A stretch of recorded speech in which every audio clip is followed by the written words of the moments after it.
No queremos guerra, no queremos terrorismo, no queremos violencia, pero no le tenemos miedo a combatir con las armas en la mano para defender la paz, la integridad territorial. Extra, urgente, último minuto. Presten mucha atención, en las últimas horas se da a conocer a través de medios colombianos la baja de Seuxis Paucis Hernández, alias Jesús Santrich, en territorio venezolano. Memento mori, Duque. A todo procusto le llega su deseo, es decir, que a todo marrano gordo le llega su misión. De confirmarse la noticia, muchísima atención, el Ministerio de la Defensa en cabeza de Diego Molano trinó que de ser cierto, se confirmaría que en Venezuela refugian narcocriminales. Mucha atención, hoy hablaremos de lo que está pasando en Colombia y por qué la gente se está manifestando. Hemos trabajado con todos los niveles de gobierno, gobernadores y alcaldes en su función de orden público para poder avanzar en el desbloqueo y permitir la normalidad y la tranquilidad de los ciudadanos. Le declara la guerra al paro cuando ordena desplegar el máximo de las fuerzas militares y de policía sobre los sitios de concentración pacífica que hay hoy en el país. Si un pueblo sale a manifestarse en medio de una pandemia, es porque su gobierno es más peligroso que un duro. Bueno, este es un mensaje para Colombia. Yo sé que soy puertorriqueño, pero si fuera colombiano, estaría en contra de la reforma tributaria. ¿Y por qué en Venezuela el gobierno de los Estados Unidos que dirige Joe Biden insiste en que la salida a la crisis del país petrolero debe ser negociada? Se ha decidido un plan de guerra para Venezuela en la Casa Blanca. Por eso es que te lleva al títere vendepatria Guaidó para allá y luego lo manda a que cumpla tareas de desestabilización interna del país. Te invito a que nos apoyes compartiendo el video y suscribiéndote al canal. Este es el desarrollo de la información en nuestro canal Noticias de Última Hora. 24 horas de información. Muchísima atención, Colombia y el mundo. Fue dado de baja en las últimas horas en Venezuela uno de los guerrilleros más buscados en el país cafetero y quien presuntamente estaría residenciado en Venezuela con el presunto aval de las autoridades del país caribeño. Seuxis Paucis Hernández, alias Santrich, fue abatido según el reporte entregado por medios colombianos como Semana, Noticias 1, también reporta el hecho El Tiempo, también revela detalles de la noticia Portafolio y muchos más. Noticias Caracol dice que la información está en verificación por parte de las autoridades venezolanas. Seuxis Paucis Hernández Solarte, más conocido por Jesús alias Santrich, habría sido abatido en Venezuela. Algunos indican que ocurrió al parecer en medio de combates entre bandas criminales, otros dicen que cayó por acción de la Guardia Nacional. Información de inteligencia señala que en presuntos enfrentamientos ocurridos ayer en Venezuela habría caído alias Santrich y otros delincuentes. Información en verificación. De confirmarse este hecho, se comprueba que en Venezuela se refugian narcocriminales, trinó el ministro Diego Molano. Cabe señalar que tras la firma del acuerdo de paz con la guerrilla de las FARC, Seuxis Paucis Hernández Solarte, Jesús Santrich, habría obtenido una curul en la Cámara de Representantes que se manchó luego de estar ocupada por acusaciones de narcotráfico. La Corte Suprema de Justicia de Colombia avaló hace un año la extradición del disidente de la extinta guerrilla de las FARC que era solicitado por el gobierno de Estados Unidos por acusaciones relacionadas con el narcotráfico. La Sala de Casación Penal determinó que en ese momento la procedencia de la entrega del desertor armado del acuerdo de paz firmado por el gobierno nacional con las FARC, porque entre otras las conductas de concierto para delinquir y tráfico de estupefacientes son imputadas en el extranjero y carecen de connotación política, informó la Corte en un comunicado. Por su parte, el portal Expediente aseguró que gracias a una fuente en el lugar de los hechos está en capacidad de confirmar que miembros de la Guardia venezolana lo abatieron en una posible operación contra espionaje que se le venía haciendo, con lo cual desmienten a otros medios sobre un posible enfrentamiento entre bandas. Por ahora, la presunción es que Santrich estaba en Venezuela en medio de conflictos entre grupos disidentes, al parecer por el dominio de rutas de narcotráfico en el poblado de La Victoria, estado de Apure. El pasado 13 de mayo la Corte Suprema avaló la extradición de Jesús Santrich por narcotráfico, quien con una votación unánime tomó esta decisión. Desde 2018, Estados Unidos habría solicitado a Colombia la extradición del ex jefe de la desaparecida guerrilla, pero solo hasta el 13 de mayo del 2021 la Sala Plena emitió un concepto favorable sobre esta solicitud. Lo que podemos informarles a todos ustedes es lo que está aconteciendo, la información de último momento sobre la muerte de Jesús alias Santrich, guerrillero de las FARC en territorio venezolano. Seguiremos informando al respecto. Pero hemos visto además que detrás de muchos de estos bloqueos hay un claro interés criminal de afectar y de sabotear la economía y el desarrollo social de muchísimas poblaciones. Colombia es el país más rico del mundo. En Colombia no hay pobreza. Los jóvenes estudian gratis sin distingo de clases. En Colombia se redujo el Congreso y el dinero alcanza para todos. Esa es la Colombia que queríamos ver en un futuro trazado y siendo una potencia mundial. El país más rico de Latinoamérica. Suena bien, ¿cierto? Y soñar no cuesta nada. Aunque muchos comentan sobre lo que está pasando en Colombia, a veces sin argumento generalizado, es bueno hablar a profundidad de toda la crisis social que se ha desatado en el país, que debería ser un paraíso, pero que por culpa de la corrupción que existe en el país, estamos llegando a ser la nación más empobrecida de la región.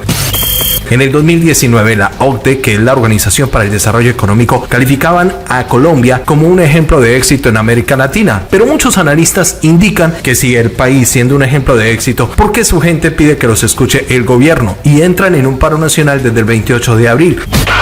Pues miremos a fondo de qué se trata todo lo que reclama el pueblo colombiano. Pues la respuesta está en que en Colombia, según la estadística y fuentes confiables, hay 21 millones de personas pobres, es decir, casi el 42% de la población está en condiciones de vulnerabilidad. Y con este dato asombroso, muchos se preguntarán, ¿y por qué Colombia entonces es un país de éxito? De otro lado, si miramos el número de desplazados en el país, hablamos que en este momento puede haber un tope de 8 millones de personas en zona de desplazamiento forzado, sin contar que el número de líderes sociales eliminados está creciendo. Según las cifras oficiales, se habla de que en el año 2021 han sido eliminados 70 líderes sociales en el país, y esto es solo una parte de los problemas que existen en Colombia y que hoy están pidiendo la atención por parte del gobierno de parte de los ciudadanos inconformes. A esto sumemos los más de 50 ciudadanos asesinados en las manifestaciones y más de 500 personas que están desaparecidas por solamente expresarse en contra de las reformas que están afectando sus economías y las de sus familias. En pocas palabras, Colombia está en una gran batalla del pueblo que lucha por un mejor futuro para sus nuevas generaciones, reclamando más justicia a sus gobernantes. Pero muchos se preguntan y otros ya lo saben. ¿Qué es lo que está moviendo a los sindicatos, organizaciones de activistas, líderes sociales, centrales obreras, FECODE, camioneros, entre otras organizaciones, este gran movimiento de manifestaciones en el país cafetero? Pues señoras y señores, esto es algo que se resume en una sola cosa que rebosó la copa en la ciudadanía del país, y es la reforma tributaria que presentó el gobierno de Iván Duque a través de su exministro Alberto Carrasquilla, que fungía como ministro de Hacienda y le tocó renunciar. Informes destacan que Colombia, su Producto Interno Bruto se contrajo de una forma histórica, llegando a una caída del 6,8%, resultado de la crisis generada por la pandemia, y como consecuencia de esta caída en la economía del país, muchísimos colombianos perdieron sus empleos. A esto le añadimos que 500.000 de personas quebraron y tuvieron que cerrar sus empresas. Pequeños negocios también lo hicieron.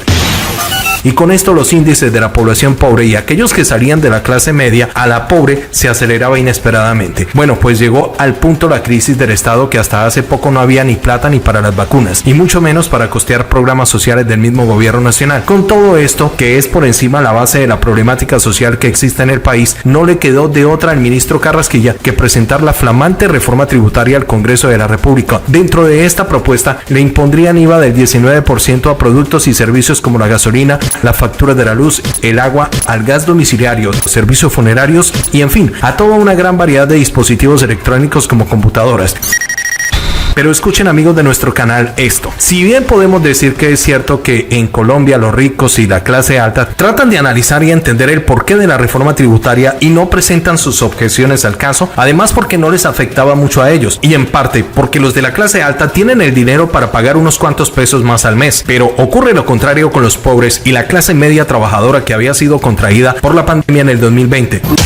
Y es que la crisis económica para todos es muy dura y los trabajadores de la clase media no les está yendo muy bien, que digamos, pues el decir de muchos o la mayoría es que lo que ganan en sus empresas ya no les alcanza para nada, y mucho menos una reforma que masacraba el bolsillo de los colombianos, que proponía recaudar casi 24 billones de pesos colombianos a punta de impuestos y a costillas de la clase media trabajadora. Y a este dato le sumamos que en Colombia los políticos se roban 2 veces lo que cuesta una reforma tributaria al año, es decir, casi 50 billones de pesos, 2 veces más de lo que el gobierno quiere recaudar a costillas de los empleados del país, y más cuando en el país crece el número de personas pobres. Pero lo que los políticos se roban, el pagano es el pueblo. Nadie puede estar seguro que lo que iban a recaudar con la reforma tributaria todo lo hubiesen destinado a pagar las deudas de la nación, pues muchos analistas aseguran que lo más seguro en este caso es que varios millones hubieran ido a parar a cuentas en el extranjero a mano de políticos. Pero como en todas las protestas pacíficas es comprensible el estallido social, a esto debemos de hablar también, allí están los desadaptados que crean violencia y saqueos en las ciudades. Y esto, desde todo punto de vista, es inaceptable, sobre todo porque esto es contrario al objetivo popular que se viene buscando en el país.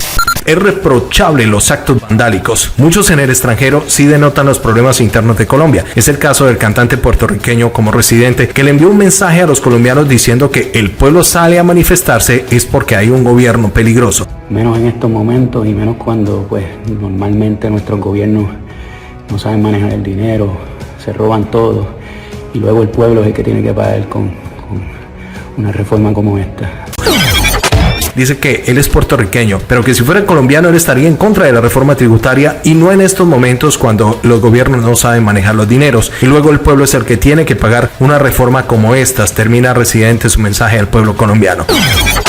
Y es que, señoras y señores, en Colombia la pandemia ha cobrado la vida de más de 400 personas diarias en el país. Esto no ha sido impedimento para que muchos manifestantes salgan a expresar su inconformismo en la nación porque entienden que ante la corrupción esto es más letal que la misma cepa. Y esto muchos lo han tomado que el gobierno quiere verle la cara a los colombianos, mientras ellos se esfuman los dineros a punta de mermelada. Mientras que muchos negocios se han quebrado, la gente no tiene dinero, se han tenido que gastar sus ahorros para poder subsistir en la pandemia, ya no aguantan más impuestos. Si se pone mano dura en contra de los corruptos, el pueblo no debería de pagar lo que ellos hacen con la nación, robarse los dineros del erario público. Y aquí es donde muchos analistas internacionales y de Colombia, opositores al gobierno, han dicho a voz alta dónde están los organismos de derechos internacionales, específicamente derechos humanos, y los países que presumen de ser democráticos y que defienden los derechos de las personas para elevar su voz en contra de los atropellos que vienen haciendo el gobierno colombiano a través de la represión a los manifestantes, que deja más de 50 personas sin vida y más de 500 desaparecidos. Es increíble el poco accionar de parte de países como Estados Unidos, que es un gobierno amante de la democracia y que es el aliado fuerte de la potencia en el continente latinoamericano. Pero ¿por qué tanto hermetismo en levantar la voz contundentemente y esperan a que otros países en el mundo lo hagan y eleven las sanciones que nunca pasarán? Y todo porque este es un problema político y social en el cual Estados Unidos también tiene arte y parte.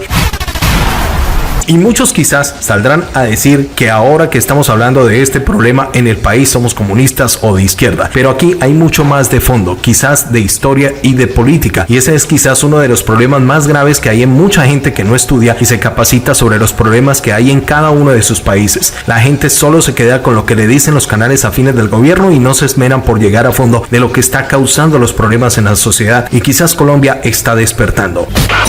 El director ejecutivo para las Américas de Human Rights Watch, que es una organización no gubernamental dedicada a la investigación, defensa y promoción de los derechos humanos que tiene su sede en Nueva York, ha sorprendido al mundo con sus declaraciones. Pues recordemos que en su cuenta de Twitter ha estado denunciando, José Miguel Vivanco, que en Colombia hay situaciones sobre cómo los policías colombianos han estado usando múltiples lanzadores de proyectiles de alta velocidad horizontales y han resaltado que eso no se ha visto nunca en América Latina y ni siquiera en Estados Unidos, demostrando así, según los analistas internacionales, que en Colombia solo hay plata para la guerra y los usuarios en Twitter dicen que sí hay dinero para la represión. Sergio Marín, representante de la Cámara por Bogotá, en un tuit decía que cada proyectil cuesta alrededor de $71.17 en pesos colombianos, redundaría en 273.000 pesos aproximadamente cada munición. El Ministerio de la Defensa ha respondido que este armamento lo utilizan únicamente cuando se presentan disturbios que afectan la tranquilidad en algunas zonas de Colombia o cuando se genera cualquier tipo de violencia en el país. No obstante, las denuncias que se presentan por redes sociales aparentemente mostrarían todo lo contrario, sin contar otros tipos de formas de represión que utilizan las fuerzas de seguridad en Colombia.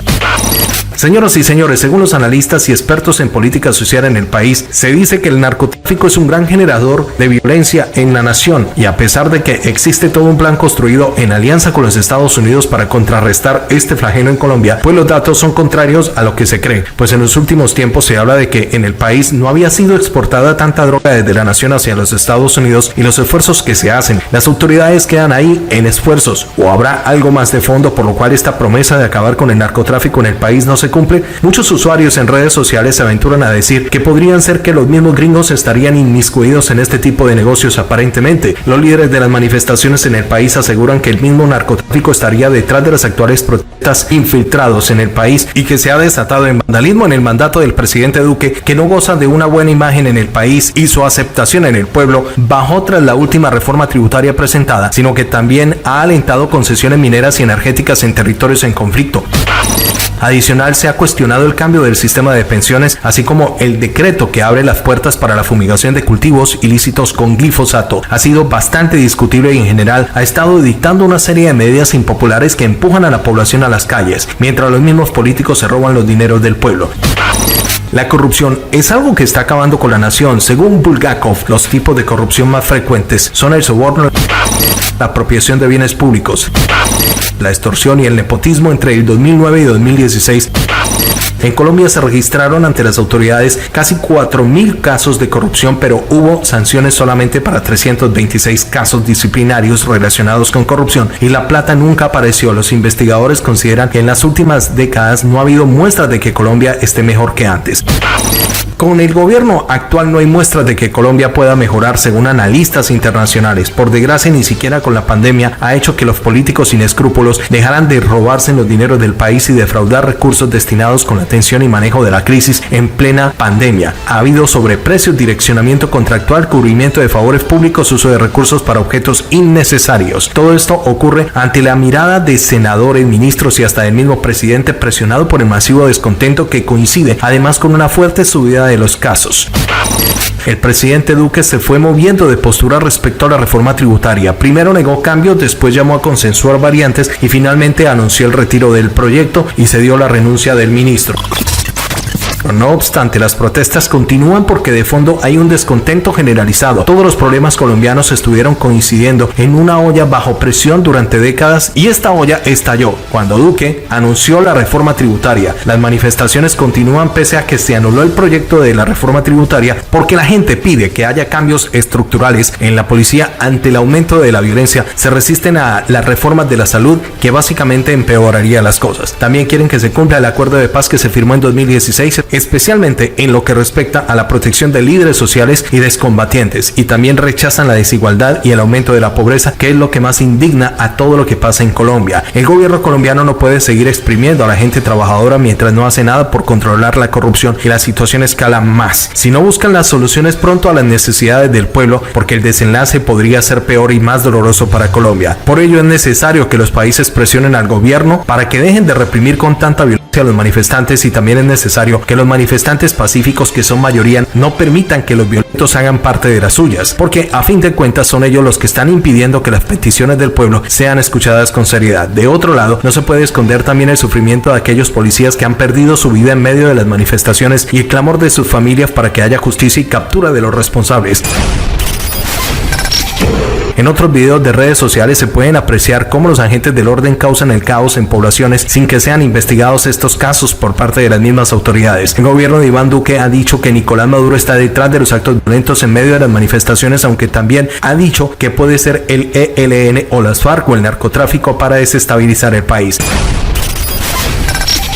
Pero la realidad de todo es que ya Colombia está viendo que si no se presta atención a las peticiones que se hacen desde diferentes problemáticas en el país, todo se iría al fracaso, y prueba de ello es que ni el gobierno ni las centrales obreras quieren ceder en los puntos para darle fin a las manifestaciones. Y dicen que el gobierno deben de cumplir con algunos puntos para empezar a negociar, y aún persisten en muchos departamentos de Colombia y en el mundo manifestaciones en rechazo a las políticas sociales y reformas del gobierno Duque. Por eso están haciendo la convocatoria para un paro nacional el próximo 19 de mayo. De otro lado, el gobierno de Estados Unidos no ve una solución mágica o sencilla a la crisis en Venezuela y defiende un enfoque multilateral que amplíe el consenso en favor de un proceso que lleve a elecciones libres y justas en el país petrolero, dijo este lunes Juan González, asesor especial de seguridad del presidente Joe Biden. González fue uno de los ponentes en la primera jornada de la sexta conferencia de la hemisférica en seguridad, un evento virtual organizado por el Instituto de Políticas Públicas Jack D. Gordon y el Centro Kimberly para América Latina y el Caribe, pertenecientes a la Florida International University. Venezuela fue un tema importante en los primeros paneles de la conferencia, que se desarrolla virtualmente hasta el día 21. González, director a cargo del hemisferio occidental en Consejo Nacional de Seguridad de Estados Unidos, no se refirió concretamente a los esfuerzos de Juan Guaidó por entablar una negociación con vistas a acabar con la crisis humanitaria y política en ese país, pero tras subrayar que el presidente Biden ha dicho públicamente que Nicolás Maduro es un dictador y a la vez ha apoyado al pueblo venezolano dentro y fuera de su país, indicó que el gobierno de Estados Unidos piensa que la salida debe ser negociada y el proceso a que conduzca al restablecimiento restablecimiento de la democracia pacíficamente. Los gobiernos de Colombia y Guyana, países lindantes con Venezuela, estuvieron representados por consejeros presidenciales en materia de seguridad como Rafael Guarín y Gary Goubea, respectivamente, los cuales apuntaron a que la dictadura de Maduro son una amenaza directa a la seguridad a nivel global. Ambos coinciden también que la diplomacia y el multilateralismo son las vías para enfrentar esta amenaza, que tiene a muchos con los ángulos de frente, desde los desafíos que plantea el éxodo masivo de venezolanos a la presencia de organizaciones terroristas y de crimen organizado ampliamente comprobada en Venezuela. Dependemos de las relaciones bilaterales y multilaterales que tiene Guyana para que ellos, Venezuela, no avance más, dijo Goibea, quien afirmó que su país está en la línea de fuego de su vecino y enfrenta amenazas desestabilizadoras en un momento en el que se le abre un nuevo umbral económico por el descubrimiento petrolero en su territorio. Guarín también dijo que la salida de Venezuela está en la cooperación internacional para tomar una decisión política y práctica que no signifique legitimación alguna del régimen de Maduro, según la agencia EFE. Llegamos a la parte final de nuestro video. Amigos, muchísimas gracias por acompañarnos hasta el final. Recuerde darle like si le gustó este contenido y fue de utilidad para ustedes. Los invitamos a suscribirse, a dejarnos su comentario y activar la campanita roja de notificaciones. Un abrazo para todos, muchas gracias por su audiencia, Dios los bendiga y nos escuchamos en el próximo contenido.